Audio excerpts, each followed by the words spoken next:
Hello friends, welcome to my channel real taker money. मैं हूं विनय मिश्रा और आपका हमारे चैनल में बहुत बहुत स्वागत है। आज मैं आपको बताने जा रहा हूं, बहुत लोग म्यूचुअल ट्रांसफ़र से रिलेटेड ये क्वेश्चन कर रहे हैं कि क्या ग्रेड पे सेम होना ज़रूरी है म्यूचुअल ट्रांसफ़र के लिए। तो ग्रेड पे क्या और बहुत सारा चीज़ चाहिए, तो आज मैं उसके बारे में बताऊँगा। हमारे साथ बने रहिए और अभी तक आपने हमारा चैनल सब्सक्राइब नहीं किया है तो चैनल को सब्सक्राइब कर बेल आइकन जरूर दबा दीजिए। चलिए शुरू करते हैं।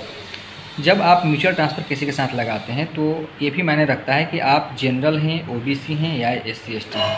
मान लीजिए आप ओबीसी में हैं, तब तो आप ओबीसी या जनरल के साथ लगा सकते हैं। अगर आप एससी में हैं तो आप एससी एसटी के साथ ही लगा सकते। जिनको जिनको आरक्षण का लाभ मिलता है तो वो आरक्षण जिनको मिलता है उन्हीं के साथ लगा सकते हैं। अदरवाइज बाहर अन्य से जैसे कि अब कोई एससी एसटी के हैं तो वो जनरल के साथ नहीं लगा सकते हैं, क्योंकि उनको आरक्षण का लाभ मिलता है। तो जो जनरल में है और ओबीसी में है तो वो जनरल या ओबीसी के साथ ही लगा सकते हैं।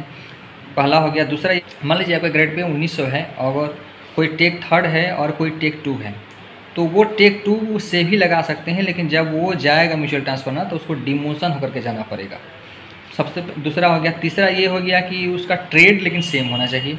मान लीजिए आप मैकेनिकल में है तो उसका भी मैकेनिकल होना चाहिए। फिटर हैं आप तो उसका भी फिटर हो। आपका अगर वेल्डिंग है तो उसका भी वेल्डिंग होना चाहिए। ये भी आपको देखना पड़ेगा। साथ में आपको अब ये भी देखना पड़ेगा, कहीं अगर ओपन लाइन में जा रहे हैं तो आपको मेडिकल भी देखना पड़ेगा।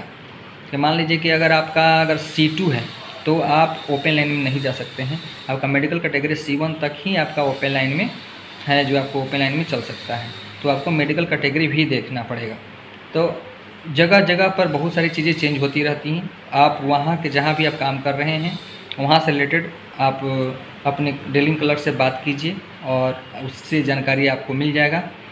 सारी जानकारी के बाद ही आप म्यूचुअल ट्रांसफ़र लगाइए, अदरवाइज़ आपको समय भी लग जाएगा, अब बाद में कैंसिल हो जाएगा, तब का मेहनत भी बेकार जाएगा, टाइमिंग भी बेकार जाएगा। तो आपको ये वीडियो कैसा लगा आप हमें कमेंट बॉक्स में ज़रूर बताइए। अभी के लिए इतना ही, फिर मिलेंगे नई वीडियो में एक नए टॉपिक के साथ। अभी के लिए जय हिंद।